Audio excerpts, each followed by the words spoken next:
wa tazawwadu fa inna khairaz zadi taqwa ya ayyuhalladzina amanu taqullaha haqqa tuqatih wa la tamutunna illa wa antum muslimun. Kaum muslimin, kaum muslimat, al-hadirin wal hadirat wal musyahidina wal musyahidat, Bapak dan ibu-ibu, saudara-saudara dan saudari, alim ulama, cerdik pandai, tokoh adat, tokoh masyarakat, para hadirin wal hadirat yang hadir di Masjid Miftahul Jannah Parit Indah, Pekanbaru, ataupun yang menyaksikan melalui media dimanapun berada. Alhamdulillah, pada hari ini kita masih diberi Allah SWT rezeki untuk mengaji. Mudah-mudahan rezeki yang Allah beri kita syukuri, dan dengan demikian kita selalu ditambahkannya rezeki, sehingga senantiasa kita bersyukur kepada Ilahi. La in syakartum la azidannakum. Kemudian salawat dan salam kepada baginda Nabi alaihi salatu wassalam, yang mengajarkan kita segala yang kita butuhkan, yang mengingatkan kita dari segala yang kita takutkan. Oleh itu, mengikutinya secara mutlak, taat kepadanya secara totalitas adalah keselamatan dan amal yang berkualitas. Oleh itu, perbanyaklah salawat dan salam kepadanya. Mudah-mudahan salawat dan salam itu membawa keselamatan dan mendapatkan syafaat darinya di akhirat. Amin ya rabbal alamin. Serta doa dan hajat kita dikabulkan oleh Allah Subhanahu wa ta'ala. Kaum muslimin, kaum muslimat yang dirahmati Allah Subhanahu wa ta'ala, kembali melanjutkan faedah dari kitab Adabus Salaf fi Ta'amuli ma'an nas, adabnya as-salafus salih dalam bermuamalah dengan sesama manusia. Sampai kita pada yang ke sekiannya, yarfuquna fil amri wan nahyi wa ta'limin nas. Mereka berlemah lembut dalam melakukan amar ma'ruf nahi mungkar, dan dalam mendidik dan mengajar. Jadi dalam beramar ma'ruf benahi mungkar tetap melakukan dengan cara yang lembut, ar-rifq. Karena Nabi kita alaihi salatu wassalam berpesan, ar-rifqu la yudha'u fi syai'in illa zana. Sesungguhnya sifat lemah lembut itu tak diletakkan pada sesuatu kecuali dia menghiasinya. Wala yunza'u min syai'in illa syanah. Dan tidak dicabut dari sesuatu apapun kecuali dia akan memperburuk bentuknya atau wajahnya. Oleh itu, kaum muslimin, kaum muslimat yang dirahmati Allah SWT, maka as-salaf dalam hal ini adalah Nabi dan para sahabat sangat menjaga hal ini. Berkata musannif rahimahullah au hafizahullah, iktida'a bin nabiyil karim sallallahu alaihi wasallam, karena mengikut Nabi yang mulia sallallahu alaihi wasallam. An Abi Umamah, seperti riwayatkan dari Abu Umamah, Nabi dari Abu Umamah radhiyallahu anhu, qala inna fatan syabban atan nabiyya sallallahu alaihi wasallam. Ada seorang anak muda yang masih belia datang ke Nabi sallallahu alaihi wasallam. Faqala ya Rasulullah, Dia berkata, ya Rasulullah, i'zan li bizzina, izinkan saya berzina. Subhanallah, minta izin berzina. Awak minta izin tak ngaji aja kena marah.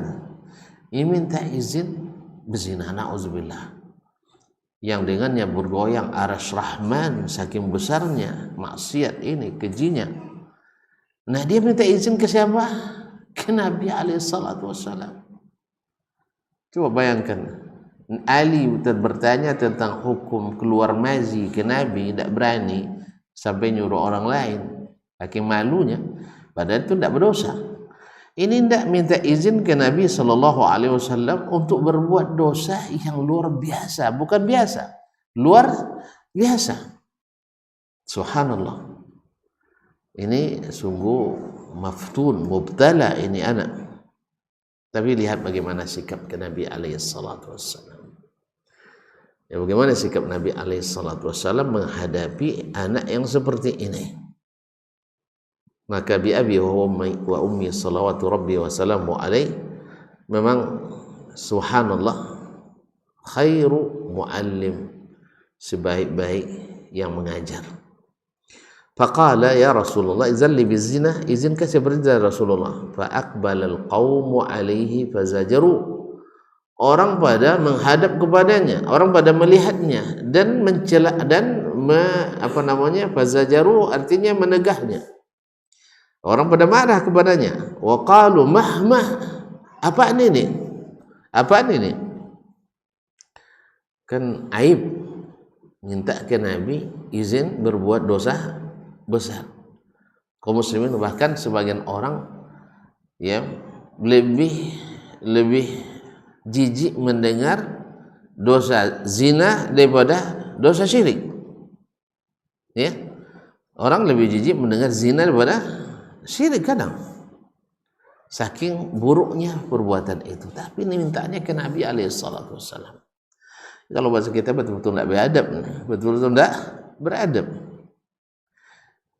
Tapi subhanallah, dia berterus terang itu justru baginya sangat baik. Cuman kan di depan orang kan tidak baik sebenarnya. Nah, bagaimana Nabi menyikapi ini? Sudahlah minta izin depan orang ramai, tidak ada malunya, dan minta izin bikin dosa yang begitu besar. Subhanallah. Lalu Nabi SAW dengan telaten, dengan sabar, dengan tenang menghadapinya. Faqala udnu, mari mendekat, dekat sini. Fadana minhu qariban, dia pun mendekat ke Nabi SAW. Qala, perawi mengatakan fajalasa, lalu dia duduk.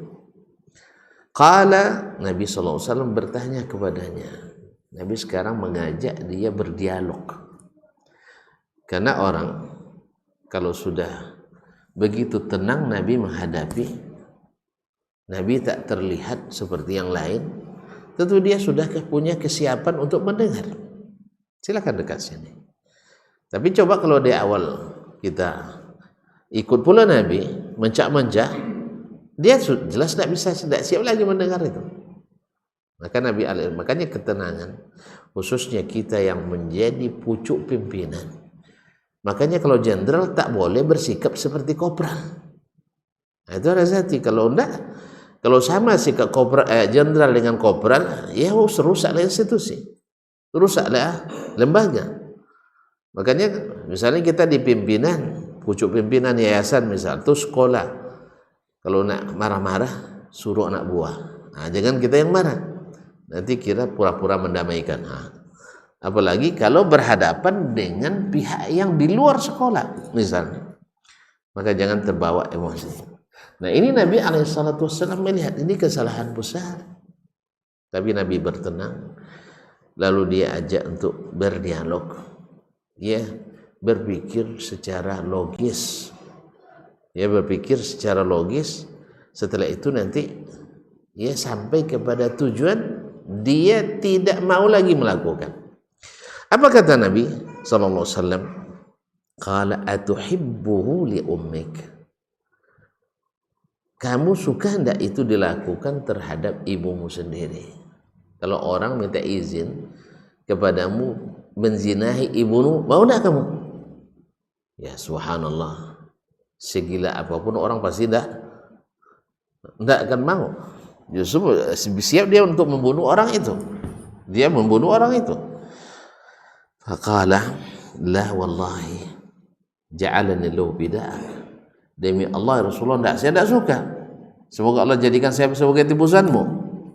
Qala walan nasu yuhibbunahu li ummahatihim. Ingat wahai anakku, orang juga tak suka itu dilakukan pada ibunya. Ya, orang juga tidak senang itu dilakukan kepada ibu mereka. Kalau kamu tidak suka, orang juga tidak suka. Jadi artinya kamu melakukan pada ibu-ibu orang lain, pasti ada orang yang akan tidak suka kamu melakukan itu kepadanya. Taib. Qala, lalu Nabi meneruskan bertanya lagi. Dia masih belum selesai berpikir, tambah lagi pertanyaan. Apa tuhibbuhu libnatik? Andainya kamu punya anak perempuan, rela tidak anak perempuanmu dizinahi orang lain? Tentu jawabnya, la wallah, demi Allah tidak mungkin saya terima ya Rasulullah. Ja'alani lahu bidak, semoga Allah menjadikan aku sebagai tebusanmu. Apa jawaban Nabi alaihissalam? Qala walan nasu yuhibbunahu li banatihim. Orang pun tak suka itu dilakukan pada putrinya. Kamu kalau berzina nanti pasti berzina, kalau tidak ibu orang, anak orang. Kalau tidak, seperti akan disebutkan, mungkin bibi orang, mungkin saudara bapak orang atau saudara ibunya orang. Lalu Nabi bertanya lagi, apa tuhibbu li ukhtika? Mau ndak itu kamu mau ndak itu dilakukan orang kepada saudari perempuanmu? La ilaha illallah Muhammadur Rasulullah. Qala la wallahi, tidak mungkin ya Rasulullah, demi Allah saya tidak suka. Ja'alani lahu bida'ak, semoga Allah menjadikan aku sebagai tebusanmu. Qala walan nasu yuhibbunahu li akhawatihim. Orang pun tak suka itu dilakukan pada saudari-saudari perempuannya. Lalu ditanya lagi oleh Nabi, atuhibbuhu li ammatik? Kamu bisa terima enggak itu dilakukan pada saudara bapakmu? Artinya bibimu. Qala la wallahi ja'alani lahu fidak, demi Allah tidak mungkin ya Rasulullah, sampai semoga Allah menjadikan aku sebagai tebusanmu. Qala walan nasu yuhibbunahu li ammatihim. Orang pun tak suka bila itu dilakukan pada bibi-bibi mereka. Tidak ada yang mau terima itu. Taib afatuhibbunahu li khalatik. Mau tidak kamu itu dilakukan pada bibimu, saudara ibumu? Qala la wallah, demi Allah tidak ya Rasulullah. Ja'alani bidak, semoga Allah menjadikanku sebagai tebusanmu. Qala walan nasu yuhibbunahu li khalatihim. Orang pun tak suka itu dilakukan pada saudari-saudari ibu mereka. Qala, jadi ibu tidak suka, putrinya tidak mau. Apalagi anak perempuannya tidak bisa dia terima. Saudara bapaknya tidak maksud diterima. Saudara ibunya tidak terima. Taib. Dengan siapa kamu berzina? Kecuali dengan itu semua.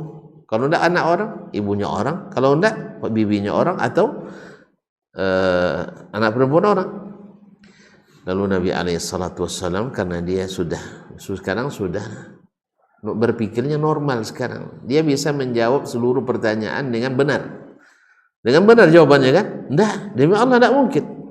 Nah sekarang Nabi katakan semuanya tidak mungkin. Oleh sebab itu gimana orang menerima? Gimana saya tidak mengizinkan? Kamu sendiri saja tidak suka dilakukan. Kalau kamu jadi objek, kamu tidak suka. Oleh sebab itu orang juga tidak suka dijadikan objek.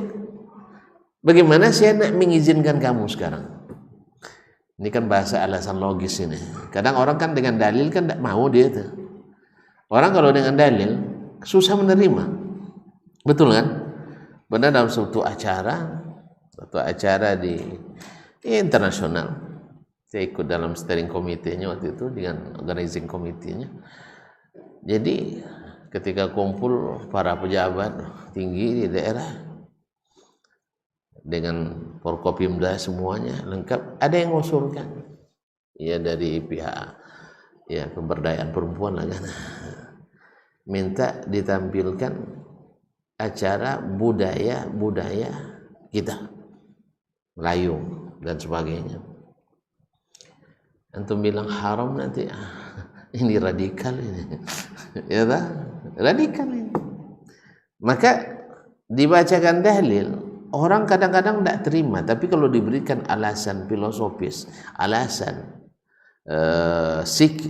psikologis, alasan historis dan sebagainya, mereka lebih cepat menerima. Oke, saya katakan ini pertemuan para imam, para hufaz. Nanti kalau kita tampilkan budaya, tentu tampil anak-anak gadis yang masya Allah, dipilih pula yang cantik-cantik. Nanti rusak hafalan para imam itu selama di sini, kita yang bertanggung jawab memang. Gitu kan?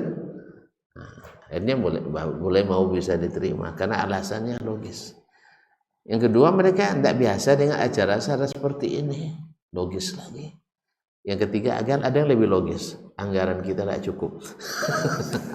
Ini lebih logis lagi, yang tanpa acara itu saja anggaran minus. Ini para panitia yang sudah berbulan-bulan menyiapkan, honornya tidak ada. Terus nak bikin acara budaya gratis, mau? Tidak mau. Yang penting kan acaranya tidak jadi. Tidak usah bertengkar haram. Akhirnya jadi juga.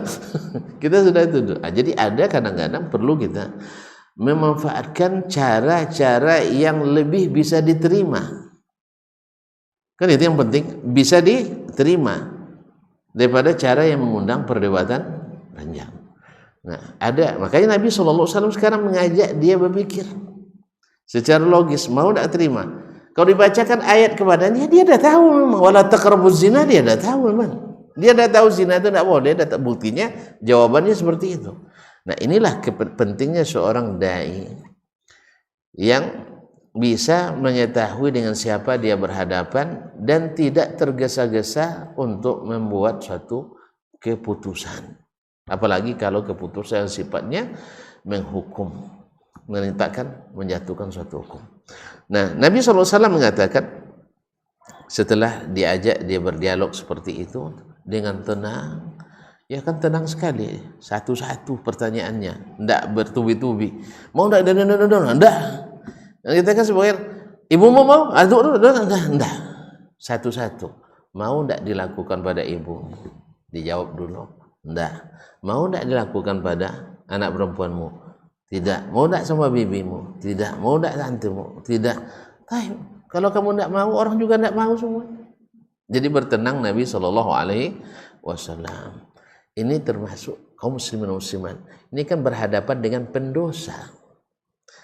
Ya, berhadapan dengan orang soleh kan tentu kita beradabnya lebih tinggi. Ini berhadapan dengan para pelaku maksiat. Nah, bagaimana adab Nabi SAW? Dia mengajak dia berpikir sebagaimana juga kaum muslimin muslimat dirahmati Allah menghadapi orang kafir sekalipun. Nabi juga tidak dengan cara kasar. Nah, makanya Allah sanjung Nabi SAW, fabima rahmatin minallahi linta lahum walau kunta faddan ghalidhal qalbi lam faddu min hawlik fa'fu anhum wastaghfir lahum washawirhum fil amri fa idza azamta fatawakkal 'ala Allah. Ma'asyal kiram. Nah, setelah dia sudah bisa menerima semuanya dengan akal sehat, alasan-alasan yang logis tadi, baru Nabi melakukan sesuatu pada dia. Sekarang tinggal menerapinya. Sebab dia ada menyerah sekarang. Tidak ada jalan lagi untuk minta izin. Nah, gimana caranya lagi? Nah, disinilah fungsi dai. Nabi SAW dengan fawadha'a yadahu alaihi. Lalu Nabi SAW meletakkan tangannya di sini alaihi. Dalam riwayat lain disebutkan ala sadri, di dadanya.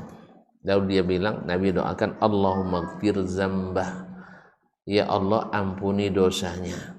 Jadi kalau kita lihat nanti orang mendoakan seseorang lalu dipegangnya badan orang itu adalah sunnah Nabi SAW. Kadang-kadang tidak pernah nampak kan, tiba-tiba apa pula ini.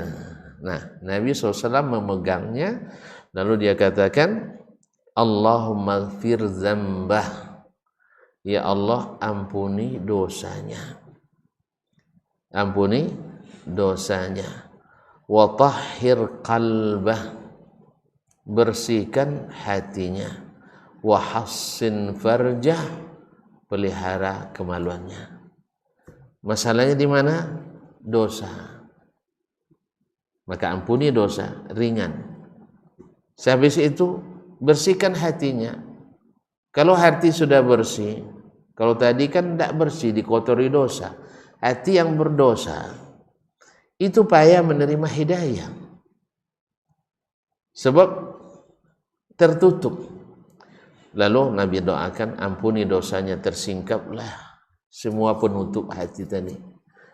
Lalu bersihkan hatinya, dan hati yang bersih hasilnya apa? Wa hassin farjah, pelihara kemaluannya. Qala falam yakun ba'da dzalika al-fata yaltafit ila syai'. Setelah itu dia tidak terpengaruh sedikit pun oleh godaan-godaan apapun.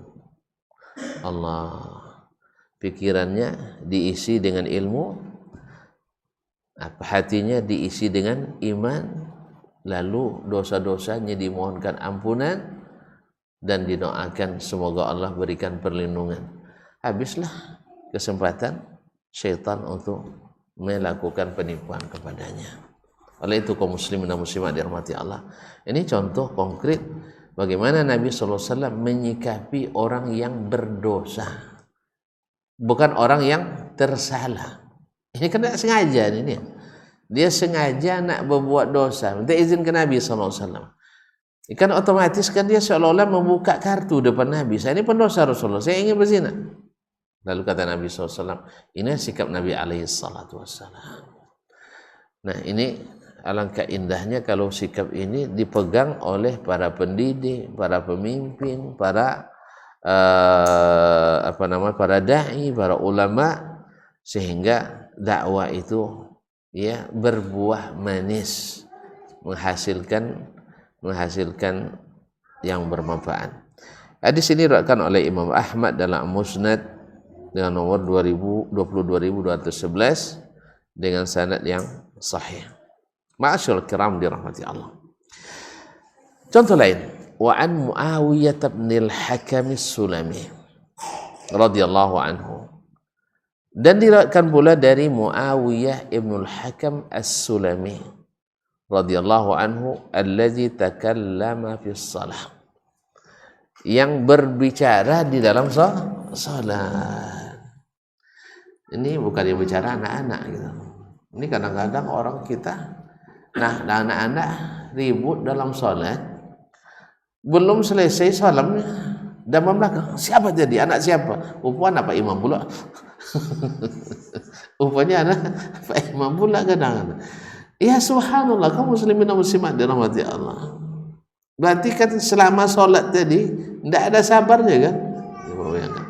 Anak kecil, ini orang besar. Nah, bagaimana Nabi SAW menyikapinya? Nabi SAW, lihat, takallama fi shalah, dia berbicara karena dia enggak tahu. Karena dia enggak tahu asal muasalnya.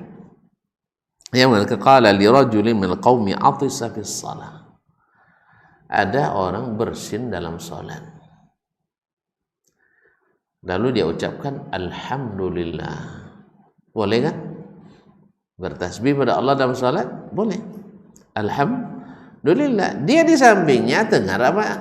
Yang dia tahu bahwa orang bersin mengucapkan alhamdulillah, jawab yarhamukallah.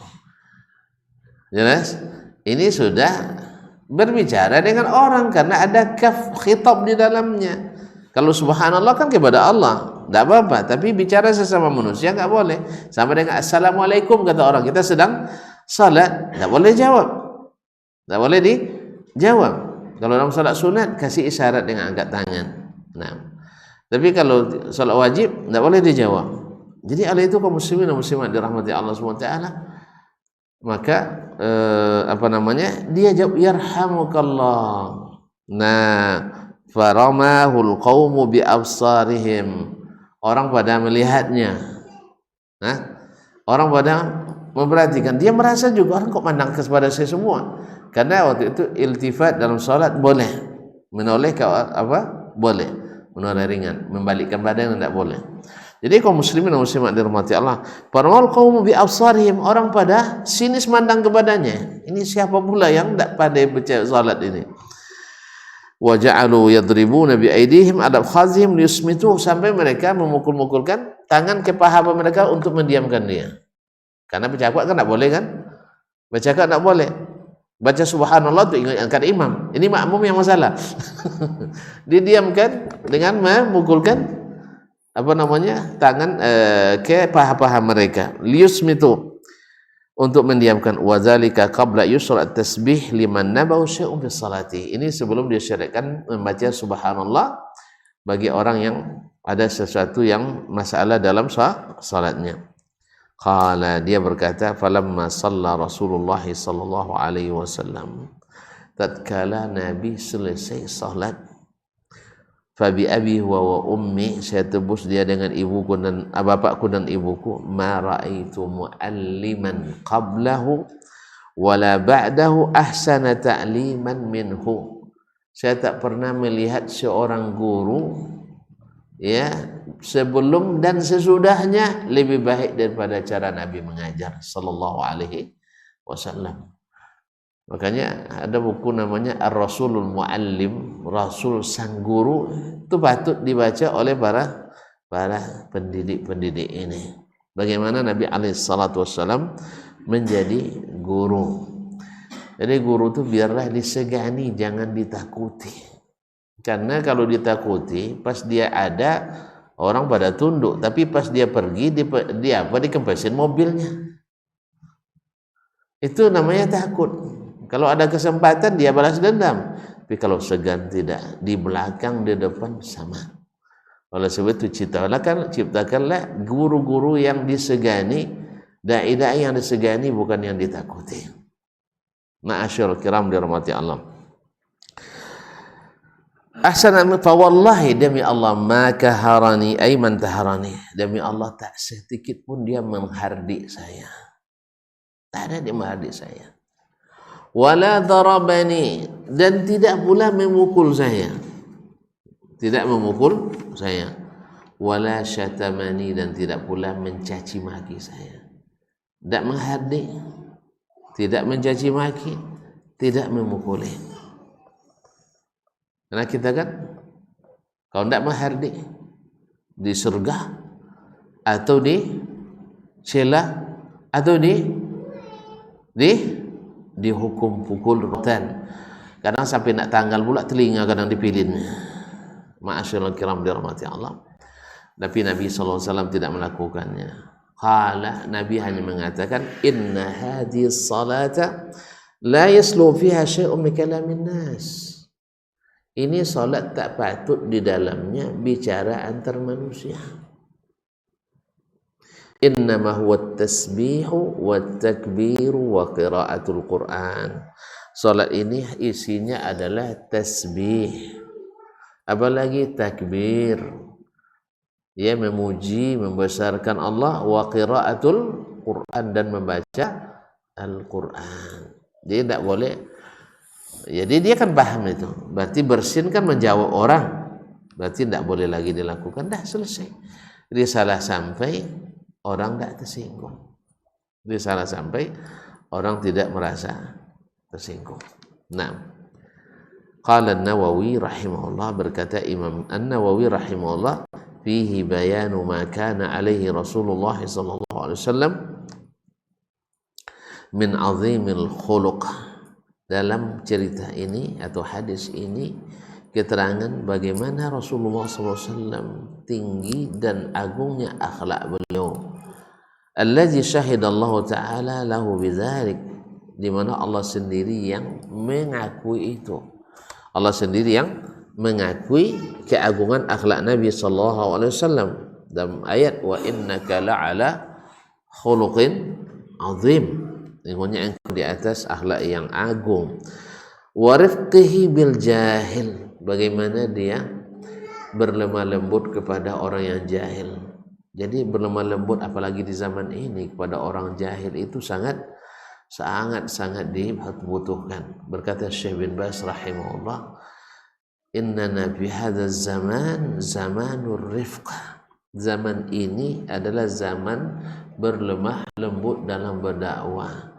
Lianna aktsarul muslimina yajhaluna amra dinihim, karena kebanyakan orang Islam hari ini jahil terhadap agamanya. Mereka kebanyakan tidak tahu. Subhanallah, bagaimana meluruskan saf, bagaimana caranya merapatkan saf, bagaimana pakaian yang pas. Banyak umat Islam yang tidak tahu. Ya, tidak tahu bahwasanya sholat berjamaah itu ya harus dilaksanakan dalam keadaan apapun. Banyak yang tidak tahu. Masih banyak yang meninggalkan sholat jemaah gara-gara rapatnya, gara-gara mengajarnya, bahkan gara-gara berjualannya, bahkan gara-gara berjudinya. Nauzubillah. Gara-gara bercengkrama, ada tamu, segan sama tamu, tidak pergi ke masjid berjemaah. Ya kan? Awan Ustaz, ada tamu tadi segan kita katanya. Ustaz segan sama tamunya bawa berjemaah. Padahal seharusnya itulah dakwah sebenarnya. Ustaz ketika ada tamu dibawanya tamunya ke masjid. Tidak mau tamunya suruh nunggu di luar dulu. Atau disuruh nunggu. Misalnya kan ada sebagian tamu tuh, ya sholat dulu bang, duluan lah katanya. Subhanallah, ya ada sebagian, masya Allah. Saya sudah coba, ada sebagian memang mengalami seperti ini. Yang ngajaknya, lihatnya luar biasa. Dia lebih tahan untuk pergi dulu, ambilnya motornya, ambil mobil, nanti saya datang lagi katanya. Ada memang. Gimana lagi kaum muslimin dan muslimat? Kita tidak mungkin, kan tidak boleh kerotan pula kan? Kita hanya menyampaikan gimana sholat dulu, ayo sholat kita dulu ke masjid. Tapi dia tidak mau. Biar sholat sendiri saja nanti. Jadi memang semangat untuk itu belum lahir. Nah yang seperti ini perlu rifq. Sebab kalau kita kasarin, dia juga gak sholat, dia sudah tersinggung, sehingga yang lain pun tak akan bakal diterima lagi dari kita. Jadi ruginya banyak. Oleh itu kaum muslimin dan muslimat dirahmati Allah, wa ra'fatihi bi ummati, bagaimana lemah lembut sayangnya Nabi sallallahu alaihi wasallam kepada umatnya, wa syafaqati alaihim, dan perhatiannya kepada mereka, wa fihi takhalluq bi khuluqihi sallallahu alaihi wasallam fi rifqi bil jahil, di dalamnya terdapat perintah bagaimana kita berakhlak seperti akhlak Nabi sallallahu alaihi wasallam untuk berlemah lembut kepada orang jahil, wa husni ta'limihi, dan mengajarkannya dengan cara yang baik, wa lutfi bihi, dan halus dalam menyampaikan, wa taqribis sawabi ila fahmihi, dan mendekatkan pemahaman yang benar kepadanya. Wa hadithur rajul juala fil masjid la yakhfa, demikian juga hadis tentang orang yang kencing dalam masjid. Coba terbayang kita sekarang, tiba-tiba ada orang masuk ya, tak sempat ke WC, dia kencing di sudut sana, gimana kira-kira sikap kita? Atau perlu coba? Subhanallah, jangankan orang, kucing aja sudah kita buru itu, apalagi orang. Jadi kaum muslimin, Nabi alaihissalatu wassalam biarkan. Apa sebab? Dia jahil. Jahil. Kalau dia jahil, ya perlu diajar, bukan perlu dipukulin, apalagi disorakin. Orang jahil itu diajarin, bukan disorakin. Nah dia kan jahil.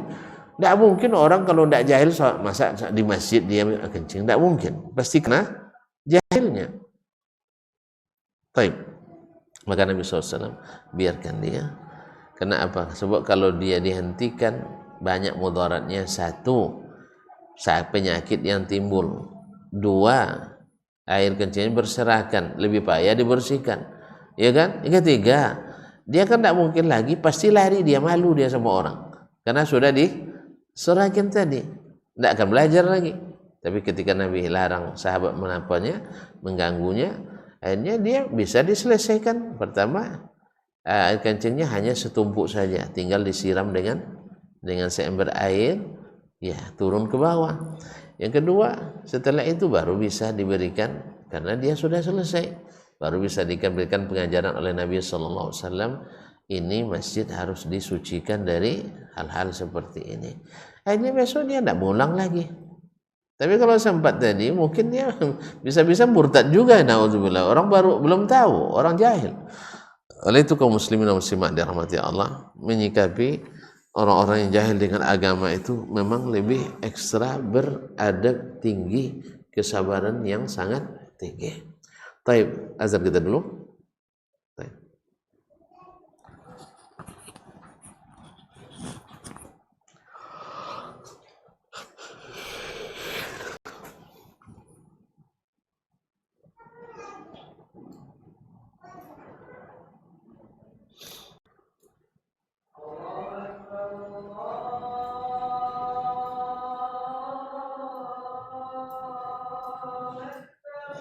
Allah Allah.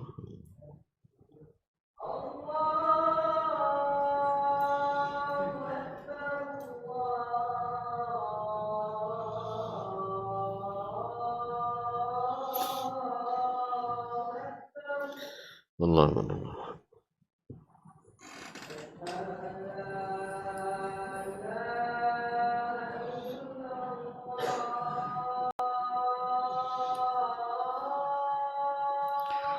Masyaallah.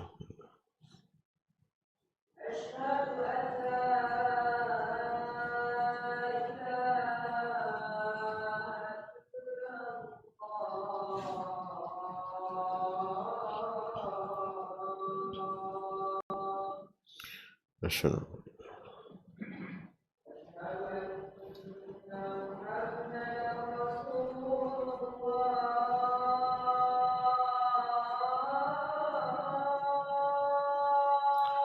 Masyaallah.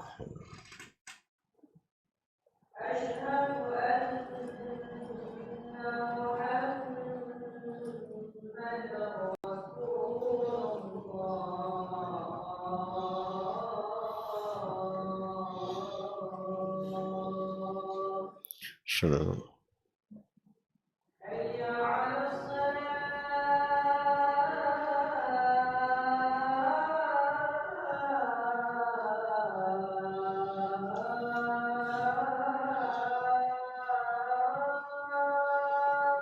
Masyaallah.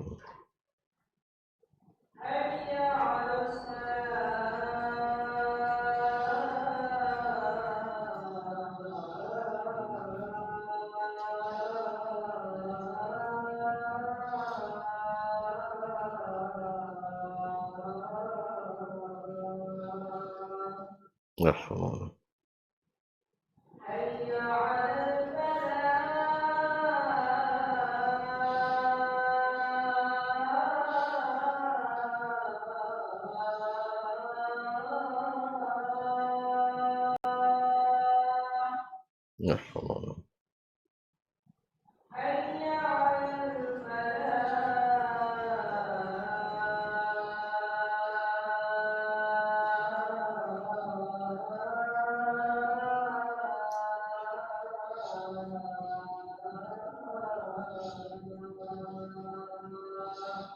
Masyaallah.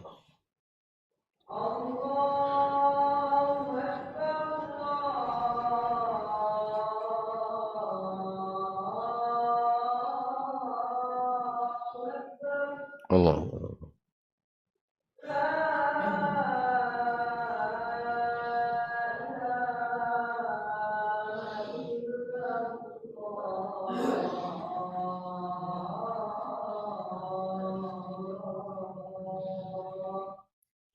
Masyaallah.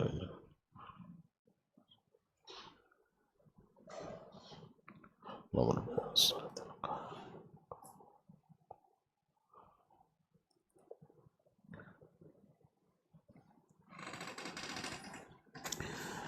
Ma'asyiral muslimin, ma'asyiral muslimat rahimanillah wa iyyakum. Thumma wa qala Hammad ibn Salamah. Berkata Hammad ibn Salamah rahimahullah, yaitu Hammad ibn Salamah ibn Dinar al-Basri, salah seorang ulama hadis dan fikih di Basrah.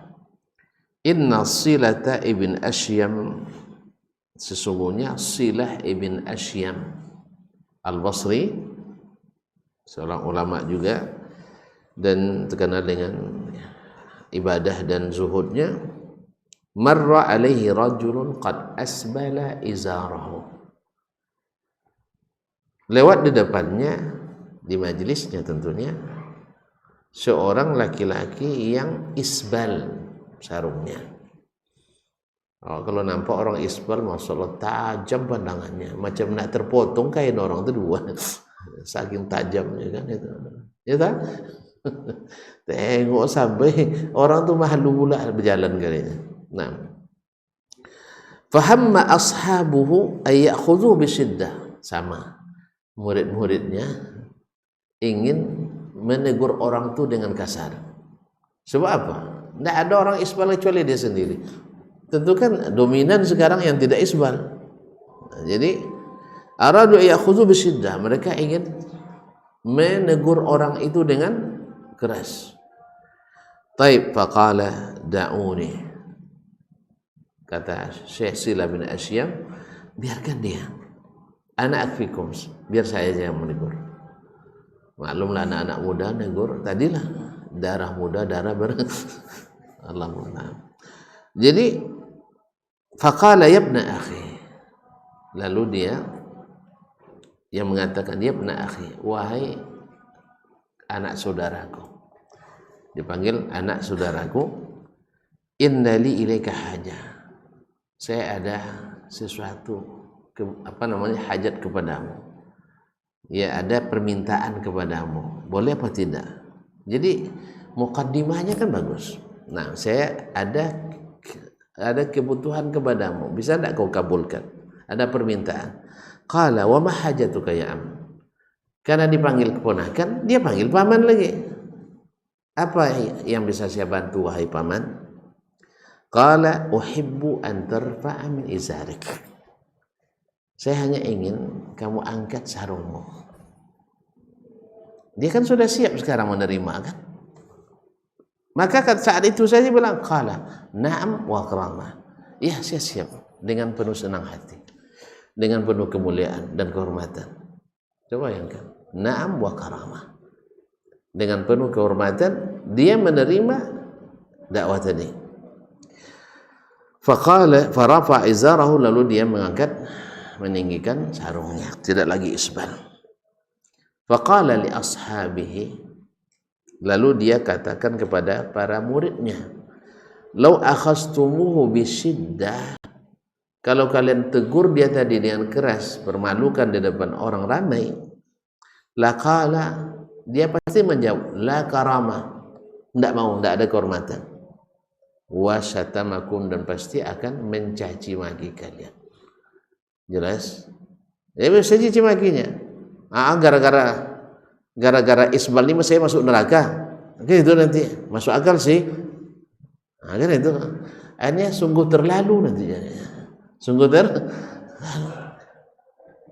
Kenapa? Karena memang tadi yang anak muda itu ingin cepat dan kadang kurang mempertimbangkan cara-cara yang tepat.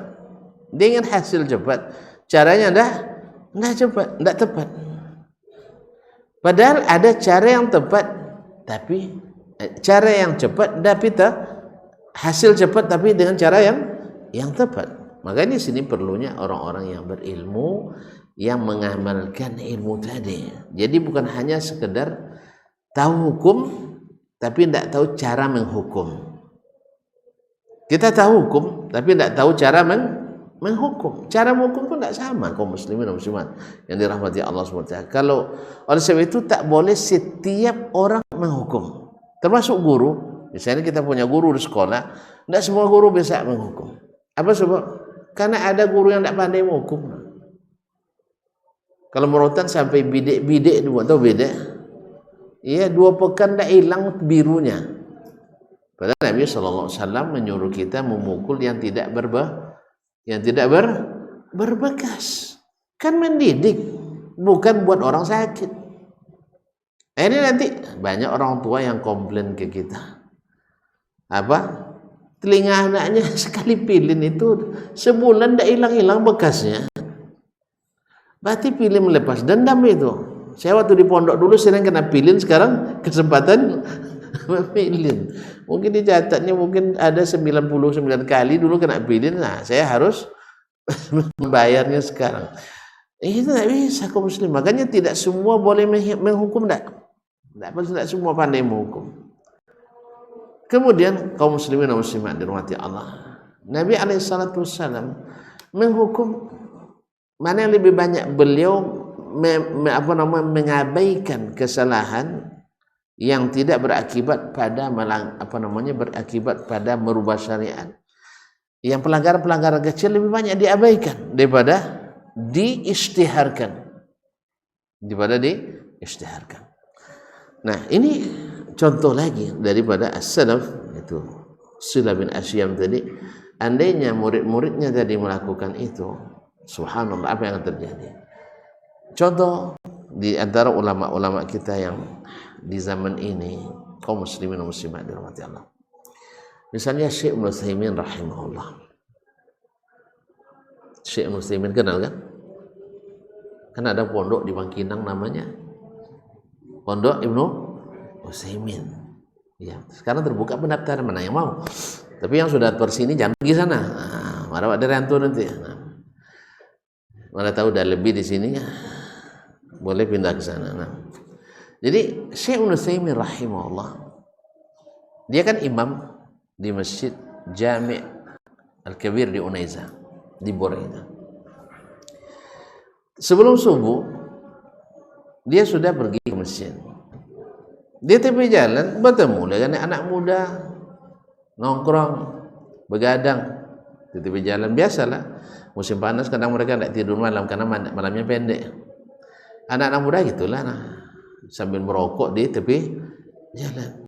Nengok Syekh lewat, dikiranya orang tua biasa gitu, karena Syekh memang tidak bergaya dia.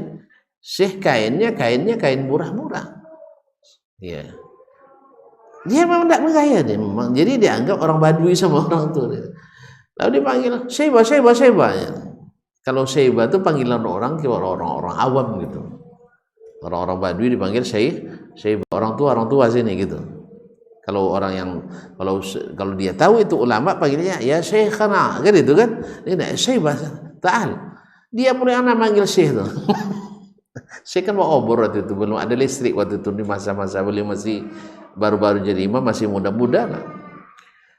Apa dia katakan? Ayu khidmah, apa yang bisa saya bantu, kata Syekh. Syekh kan orangnya memang da'i, murabbi, da'i yang mendidik gitu. Jadi siapapun belajar sama beliau terkesan dengan perilakunya lebih banyak, dengan caranya lebih banyak daripada bicaranya. Cara beliau itu patut menjadi contoh dalam banyak segala sesuatu. Apa yang sebelah saya bantu? Ati nendang, beri saya api. Untuk apa? Merokok. Jadi dia minta api rokok ke Syekh. Coba antum kira-kira, antum dai ini, tiba-tiba orang lewat tepi jalan tuh, ada anak muda bilang, "Cuy, minta api rokok," katanya. Mau enggak antum kasih? Hah? Ada pun antum bilang enggak ada, ya kan? Karena bawa antum takut dosa kan? Takut dosa. Memang kalau dai tidak punya target ya jangan dikasih. Tapi Syekh punya target. Dia bilang, "Ayo silakan. Untuk apa? Merokok?" "Ya, silakan." Jelas ya? Akhirnya Syekh yang menghidupkan api rokoknya. Nah, sekarang dah hidup rokok. Syekh punya jasa enggak? Menurut anak muda punya jasa enggak? Di mata anak muda Syekh sudah berjasa. Nah, sekarang Syekh gunakan. Ini waktu subuh dah hampir.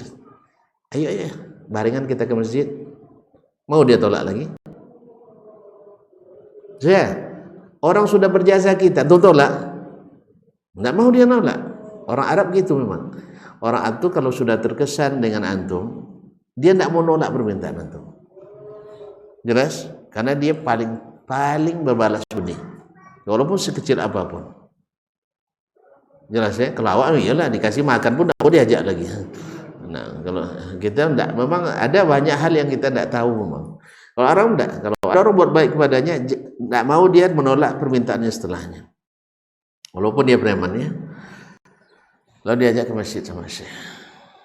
Allah, saya sampai di masjid. Dia kan enggak tahu karena jarang ke masjid dia. Jarang ke masjid. Pas sampai di masjid orang nyosong Syekh semuanya cium jidat semua.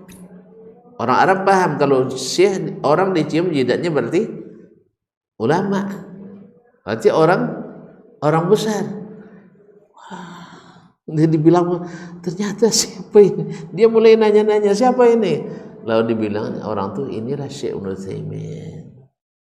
Kan banyak Syekh dikenal di halayak ramai tapi orang tidak pernah bertemu dengannya.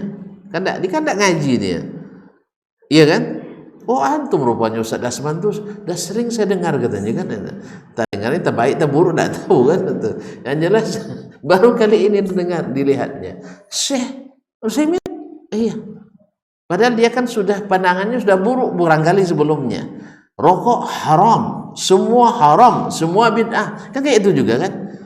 Orang sekarang yang berbayang kalau dengan Dasman bagi sebagian pasti semua haram, semua bid'ah. Tidak pandai senyum, tidak pandai menjawab salam. Tiba-tiba ketemu dengan Dasman, dia mulai salam dulu. Habis itu dia merekah senyumnya dulu. Habis itu diajaknya pula makan orang tuh. Udah, kira-kira berubah enggak bayangannya? Berubah. Katanya semua enggak boleh, ternyata banyak yang boleh nih. Dia nyalamin kita dulu. Habis itu akrab dengan kita, bisa duduk dengan kita. Orang bilang dia kayak zombie. Iya kan? Akhirnya berubah. Kayak itulah lebih kurang tadi. Yang dia dengar dari Syekh, dia banyak mengharamkan semua haram.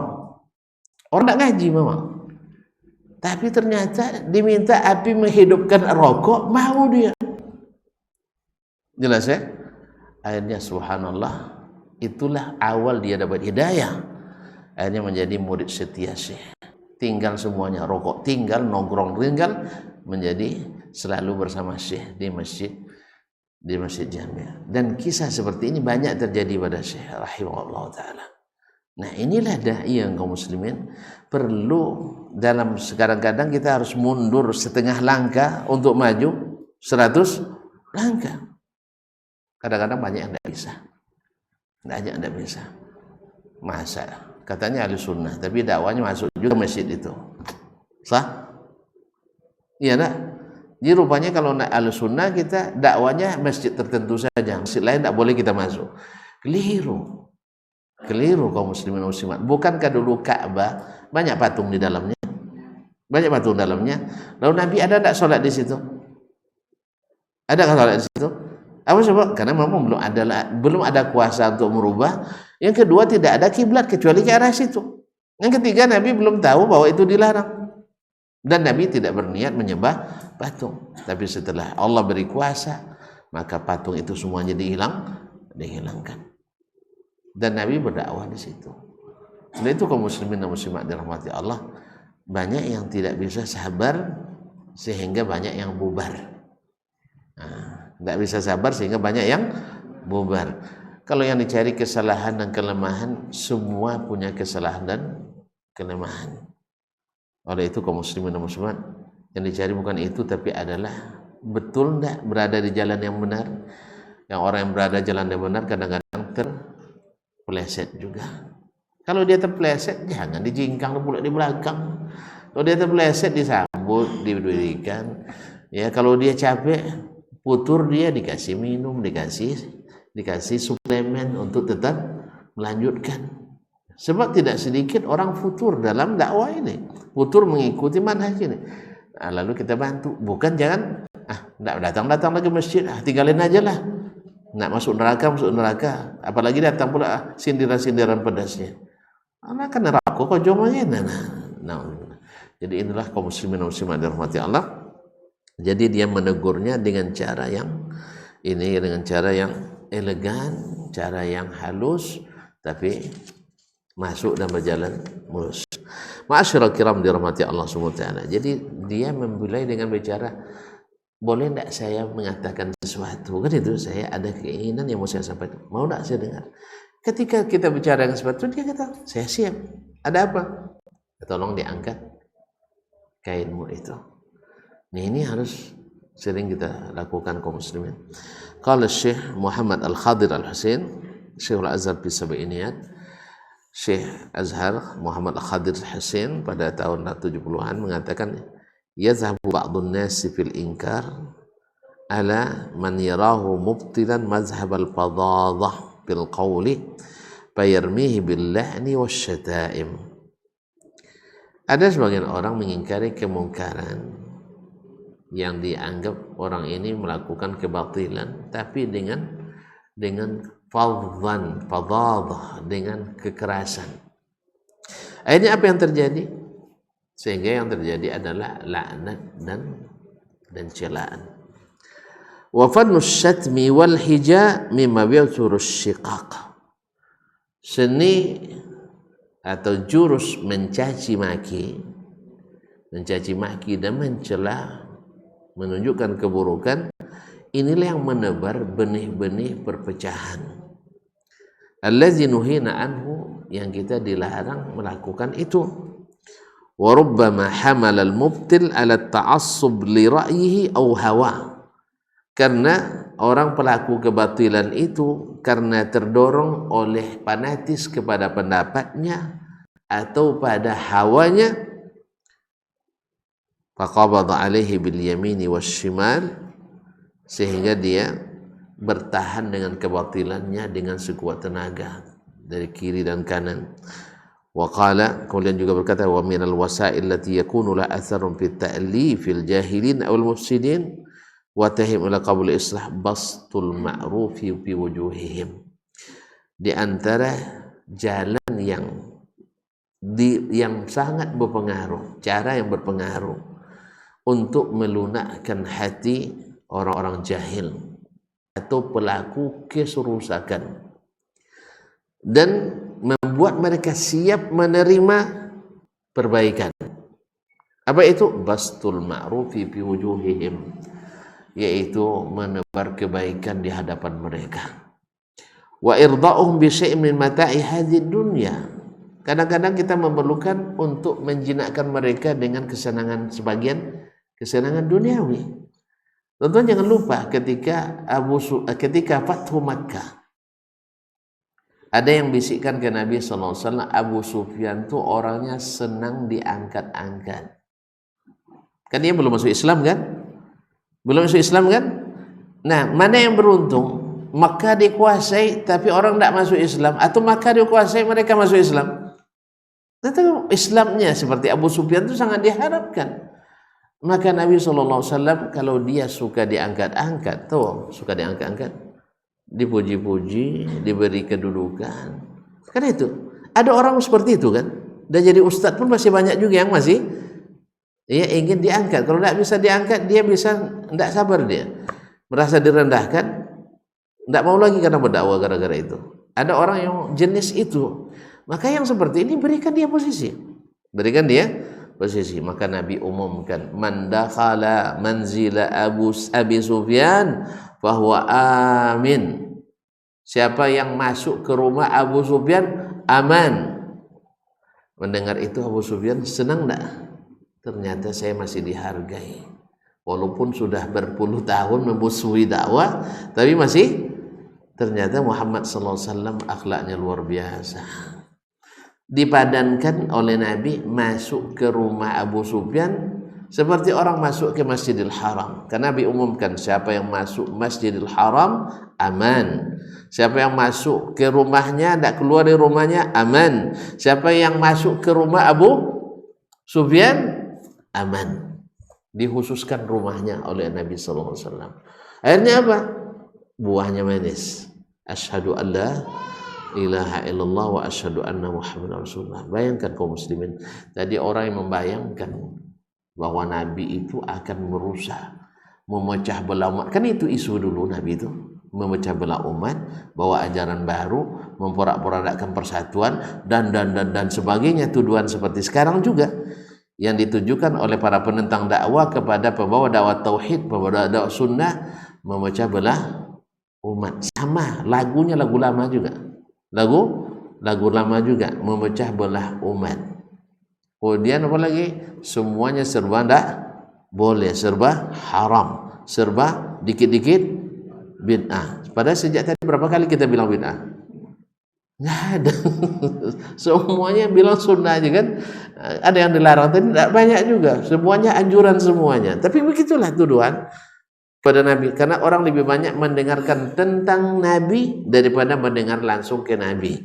Setelah dengar langsung Nabi masuk Islam dia. Sama, orang lebih banyak mendengarkan tentang kita daripada mendengar langsung kepada kita. Setelah dia dengar, baru dia, untuk maaf Ustaz, sudahlah mau Ustaz, saya termasuk yang suka memprovokasi dulu tentang jangan dengarkan ceramah Ustaz. Sekarang saya telah dengar ceramah Ustaz, ternyata yang menghasung saya itu ternyata itu setan besar. Dia sendiri yang buat keputusan. Apa sebab? Iya kita tadi. Kita tidak ada mendendam. Nabi tak mengajar umatnya untuk berdendam kepada siapapun. Walaupun dia bergelimang dosa, bergelimang syirik, berpuluh tahun, kembali ke Islam, Nabi menyambutnya dengan lapang dada. Kalau perlu tadi diberikan dia kedudukan, yaitu berikan dia nama. Abu Sufyan suka disebut-sebut, Abu Sufyan suka diangkat. Siapa yang masuk ke rumah Abu Sufyan, aman. Oh, senangnya luar biasa dia. Buahnya apa? Masuk Islam, dan setelah masuk Islam baik Islamnya. Ada orang ke awalnya masuk Islam itu karena pemberian. Ada orang tuh awal masuk Islamnya karena anak nikah. Ada orang awalnya masuk Islam, baca alasan awal pertamanya. Misalnya Abu Talha masuk Islam karena anak nikah dengan Ummu Sulaim kan? Dilarang sama Nabi? Ya enggak. Ini awal langkahnya. Alhamdulillah dia menjadi salah satu sahabat utama, berinfak, berjihad, berkorban untuk kemasyhuran Islam. Sampai-sampai kebunnya Bayruha terkenal ketika turun ayat la yuhibbullahu jahra. Lan tanalu birra hatta tunfiqu mimma tuhibbun. Maka dia datang ke Nabi SAW, turun ayat, kalian tak dapat kebaikan kecuali menginfakkan apa yang kalian cintai. Ya Rasulullah, inna ahabba amwali ilayya Bayruha. Sesungguhnya harta yang paling ku cintai adalah Bayruha, maka saya jadikan dia fisabilillah. Dasar ayat tadi. Bagus enggak Islamnya? Bagus enggak Islamnya? Walaupun awalnya dia masuk Islam karena nak menikah sama Ummu Sulaim. Maharnya kan Islam. Kalau kau masuk Islam, itulah mahar saya. Sehingga disebutlah maharnya mahar paling mahal. Kenapa? Islamnya Abu Talha. Kalau ada orang nanti nak masuk Islam, ya karena nak menikah, ya masukkan Islam. Habis itu menikah. Cuma harus dididik terus, jangan dilepas. Itu aja masalahnya. Kalau lepas nanti ditarik anak kita balik ke murtad lagi. Nauzubillah. Nah. Wa irta'um bisamiyatum fa inna muwajahatahum bil jamil, karena membalas, menghadapi mereka dengan akhlak yang indah, wa musafahatin bi rahatin karimah, menyalami mereka dengan tanpa beban sama sekali. Ya, antum nengok orang pendosa, orang berbuat bid'ah, lalu sesak nafas, tidak mungkin pasti tangan antum gemetar bersalaman sama dia, sah? Ya, coba salami dia dengan dada yang tenang, degup jantung yang tenang, sehingga bahasa pun bahasa yang tenang, sehingga demikian dari hati keluar ke hati, masuk ke hati. Tapi kalau saya antum jadi dari awal enggak, antum tidak akan, bahasa pun tak akan bagus keluarnya. Ini yang dia nasihatin. Qad ya'tifu qulubum nahwa da'i, yang ini menundukkan hatinya kepada sang dai. Ya, kepada sang dai. Seperti tadi Syekh diminta tolong hidupkan rokok, padahal Syekh fatwanya haram merokok. Kalau dipikir-pikir, Syekh memfatwakan haram merokok, tiba-tiba dia membantu orang merokok. Kalau kita dai yang masih muda-muda ini, mungkin kita lakukan itu? Enggak. Awak terpikir lu kan nampak lu sama sedas mandir misal kan. Kadang kita lebih tidak mikirnya karena Allah, tapi kadang kehawan kita itu yang kadang merusak dakwah juga. Orang dalam kondisi tertentu tidak sama dengan kondisi yang tidak tertentu. Ada kondisi tersendiri yang kita harus melakukan sesuatu yang bila orang lain tidak sanggup melakukannya. Jelas ya? Makanya kalau melihat sesuatu dilakukan oleh orang seperti tadi Saimin tadi ya, antum jangan menghukum dia lah di awal dulu. Lihat endingnya bagaimana. Kalau antum hukum di awal, masa sih masuk akal sih. Nah, ini antum sungguh terlalu. Iya kan? Antum sungguh terlalu. Apa sebab? Ini syekh itu berpikir lebih panjang dari kita, lebih hebat dari kita. Buktinya setelah itu orang tuh jadi murid setianya sampai mati. Nah, gimana? Mana yang lebih besar? Pahala dia buat orang tuh bertobat daripada dosa menghidupkan api rokok tadi. Kan? Jelas tuh? Jadi kadang-kadang kita ada babnya irtikabu akhafid dararain. Harus melakukan dosa yang lebih ringan, mudarat yang lebih ringan, yang nanti bisa ditebus dengan kemaslahatan yang lebih besar. Ini kan babnya ijtihad para dai. Oleh sebab itu tolong jangan dikomentari dulu sebelum klarifikasi dan konfirmasi. Ini enggak pantang aja nengok salah langkah ustaz, masuk koran, masuk medsos, masuk ini. Seolah-olah kalau salah ustaz, alhamdulillah dapat cara untuk viral. Jangan-jangan untuk jadi pendapatan juga di medsos. Alhamdulillah. Kaum muslimin wa yumahhidus sabila liqabuli ma ya'ridu alaihi binan nasiha, sehingga dengan demikian terbuka jalan untuk menerima nasihat. Ya kalau sudah dikasih, orang kalau diberi kebaikan, dia kan sedang rokok itu, antum kan tidak merasakan betapa nikmatnya. Kan pria punya selera. Dia sedang pusing nak merokok, antum punya api tidak mau antum kasih, tidak akan diterima apapun dari antum nanti. Sah? Jelas? Mungkin jangan-jangan nanti direbutnya obor dari antum nanti. Lalu apakan kayak kita? Orang sedang mabuk kepayang dengan rokok, antum kan tidak pernah merasakannya. Jangan coba-coba, kau takkan sanggup. Ya, kan tidak pernah kan? Atau mantan pula? Ya subhanallah, berat. Ya berat itu untuk meninggalkannya. Nah, makanya di saat itu Syekh muwaffaq, hanya dia berikan dengan target juga. Ya orang ini harus saya tundukkan. Makanya dia bawa, ya nak muda kan subuh dah dekat ini. Kalau kamu pulang ke rumah nanti ngantuk tertidur, lebih baik ayo. Akhirnya dia mau juga sedikit memaksa, memang saya sedikit maksa dikit kan.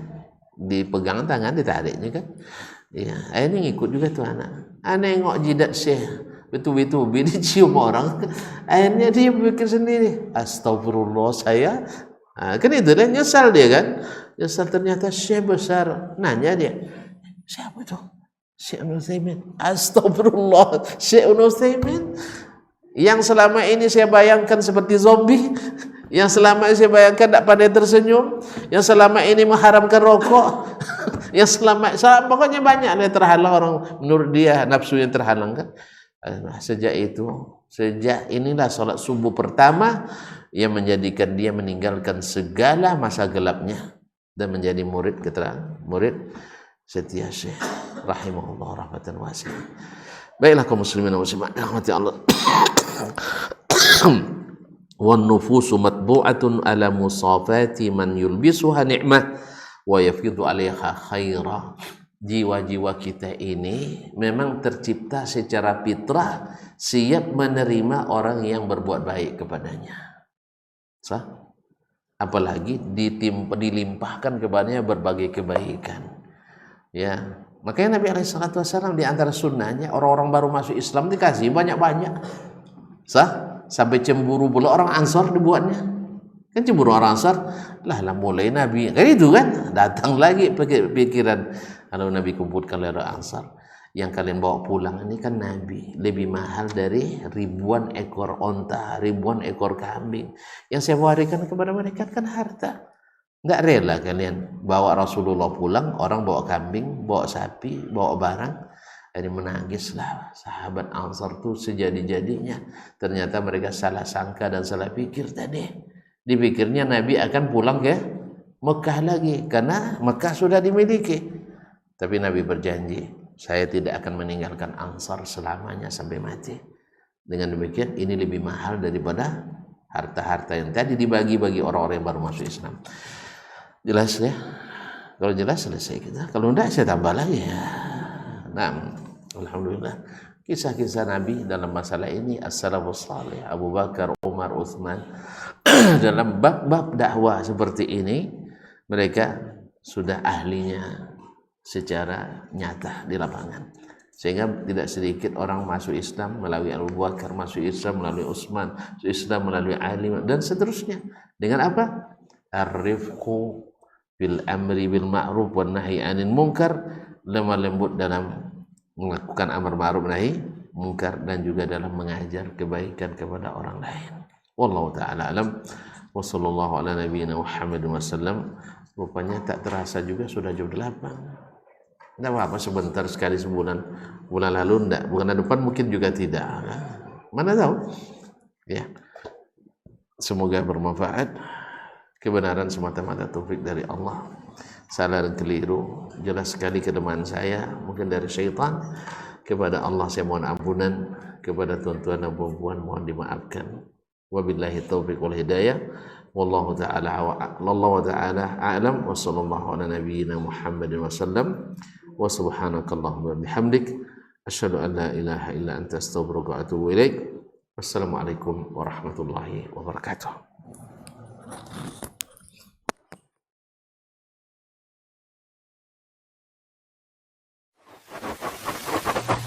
Barometer amal kita saleh tak salehnya di salat kita. Bila salat kita ikhlas dan sesuai dengan sunnah Nabi SAW, maka insya Allah amalan yang lain mengikuti.